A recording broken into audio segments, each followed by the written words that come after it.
اپنے اندر ایسا جذبہ اگر پیدا کر لیں کہ سب کچھ ہمارا نہیں اور ہے بھی نہیں، کہ سب کچھ حضور کے نام پر قربان کرنے کا جذبہ پیدا کر لیں، دیکھیں ساری دنیا کی کامیابیاں آپ کے قدموں میں آ جائیں، جو آپ چاہتے ہیں وہ ہوگا۔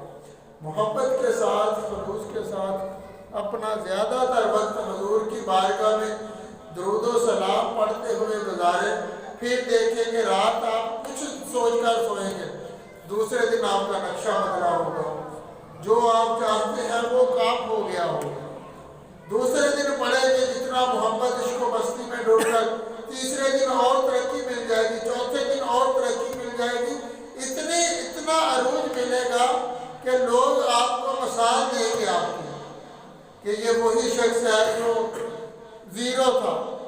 زیرو تھا ذکر مصطفیٰ کرنے کی برکت سے ہیرو ہو گیا ہے، کہ اس کے پاس کچھ بھی نہیں تھا، جب سے اس نے نالین پاک کا تاج سجایا ہے، درود و سلام پڑھا ہے، لوگ مثالیں دیں گے اپنے بچوں کو، لوگوں کو، کہ جب سے درود و سلام پڑھنے لگا ہے اس کی بگڑی بن گئی ہے۔ اللہ تعالیٰ کی بارگاہ میں دعا ہے کہ ہمیں